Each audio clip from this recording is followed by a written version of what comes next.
భగవద్గీత అర్జున విషాదయోగం. సంజయ ఉవాచ దృష్ట్వా తు పాండవానీకం వ్యూఢం దుర్యోధనస్తదా ఆచార్యముపసంగమ్య రాజా వచనమబ్రవీత్. సంజయుడు చెప్తున్నారు, రాజైన దుర్యోధనుడు వ్యూహాకారముగా రచింపబడి ఉన్న పాండవ సేనను చూచి తదుపరి తన గురువైన ద్రోణాచార్యుని సమీపించి ఇట్లు పలికెను. పశ్యైతాం పాండుపుత్రాణం ఆచార్య మహతీం చమూం వ్యూఢాం ద్రుపదపుత్రేణ తవ శిష్యేణ ధీమతా. ఓ గురువర్య, బుద్ధిశాలి మీ శిష్యుడు అయిన ద్రుపదుని పుత్రుని చేత వ్యూహాకారంగా రచింపబడి ఉన్న పాండవుల ఈ గొప్ప సైన్యమును చూడండి అని ఈ శ్లోకాలకు అర్థం. ధృతరాష్ట్రుడు మొదట అడిగింది ఏంటి? నా కొడుకులు, పాండురాజు కొడుకులు అక్కడ ఏం చేశారు చెప్పమని.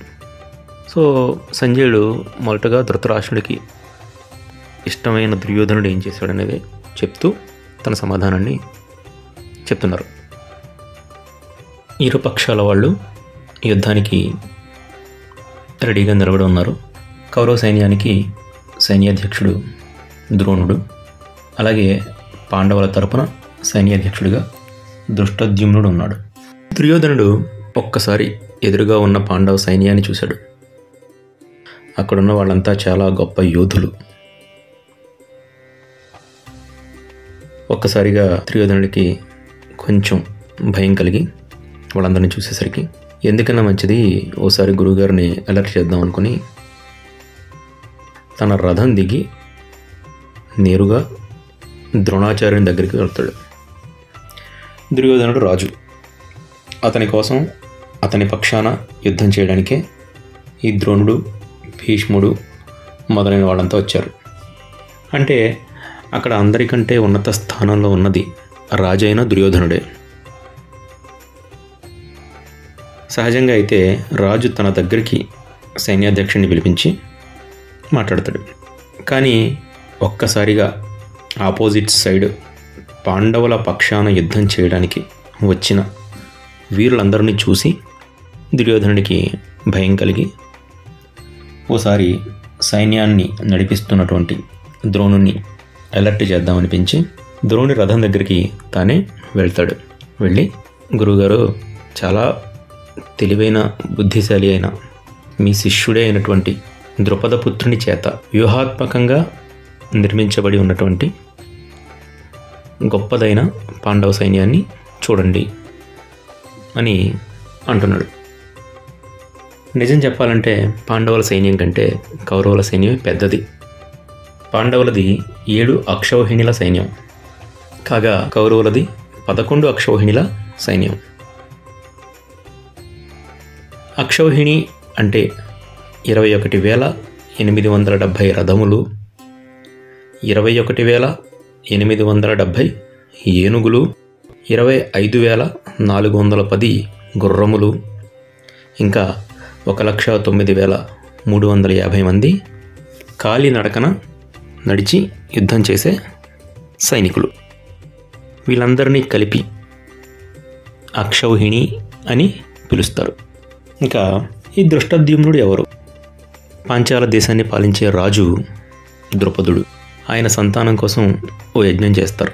అప్పుడు యజ్ఞకుండం నుంచి ఓ పురుషుడు, ఓ స్త్రీ ఆవిర్భవిస్తారు. వారిని కొడుకు, కూతురుగా ద్రుపదుడు స్వీకరిస్తాడు. ఆ కొడుకే దృష్టద్యుమ్నుడు. కూతురు ద్రుపదుని కూతురు కనుక ద్రౌపది అన్నారు. పాంచాల దేశ యువరాణి కాబట్టి పాంచాలి అన్నారు. కానీ ఈమె అసలు పేరు కృష్ణ. భారతంలో మొత్తం 4 కృష్ణులు ఉన్నారు. ఒకరు శ్రీకృష్ణుడు, 2 కృష్ణద్వైపాయనుడు వ్యాసుడు, 3 అర్జునుడు, అర్జునుడు కూడా కృష్ణ అని పిలుస్తారు, 4 ద్రౌపది, ఈమె కూడా కృష్ణ. ఇక ఈ ద్రుపదుడు, ద్రోణుడు చిన్నప్పుడు కలిసి చదువుకున్నవాళ్ళు, బాల్యంలో స్నేహితులు. చదువు పూర్తయిన తర్వాత ఎవరి దారిన వారు వెళ్ళిపోయారు. ద్రోణుడు కృపాచార్యుని చెల్లెలు కృపిని పెళ్లి చేసుకున్నాడు. వాళ్ళకి అశ్వత్థామ పుట్టాడు. అప్పట్లో ద్రోణుడికి సరైన సంపాదన లేక బాగా పేదరికాన్ని అనుభవిస్తూ ఓసారి సహాయం కోరదాం అని ద్రౌపదుని దగ్గరికి వెళ్ళి హెల్ప్ చేయమని అడుగుతాడు ద్రోణుడు.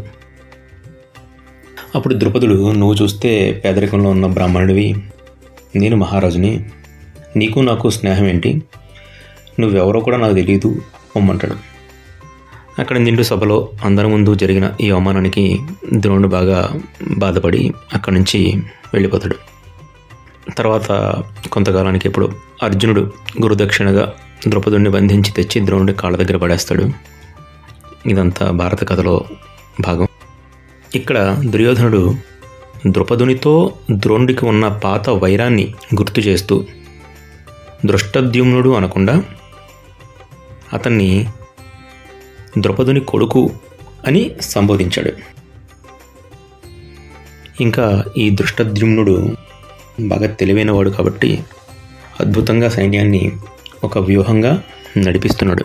ఇంకా అతడు మీ శిష్యుడే, మీ దగ్గర అస్త్ర విద్య నేర్చుకున్నవాడే ఇంత గొప్పగా వ్యూహరచన చేశాడంటే ఇక మీరు ఇంకా గొప్పగా ఆ వ్యూహాన్ని చెదరగొట్టేలా మన సైన్యాన్ని నడిపించాలి సుమా అంటూ ఓ ప్రక్క ద్రోణుణ్ణి పొగుడుతూనే సున్నితంగా హెచ్చరిస్తున్నాడు దుర్యోధనుడు.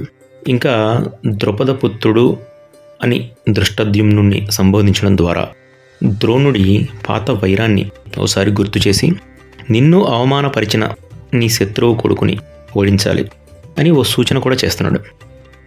ఇండైరెక్ట్గా ద్రోణుణ్ణి దుర్యోధనుడు రెచ్చగొడుతున్నాడు అన్నమాట. ఇక్కడ మొదటి రోజు దృష్టద్యుమ్నుడు నిర్మించిన వ్యూహం పేరు క్రౌంచారుణ వ్యూహం. అంటే ఓ క్రౌంచ పక్షి ఆకారంలో సైన్యాన్ని నిర్మించి అటాక్ చేస్తాడు. ఇలా ఒక్కొక్కరు భీష్ముడు, ధర్మరాజు, భీముడు ఇలా మహాభారతంలో ఒక్కొక్కరు ఒక్కొక్క రకం వ్యూహాన్ని నిర్మించారు. అందులో కొన్ని మొట్టమొదటిది ఈ క్రౌంచారుణ వ్యూహం. తర్వాత భీష్ముడు మహావ్యూహం అనే ఒక వ్యూహాన్ని ఏర్పాటు చేసుకుంటాడు.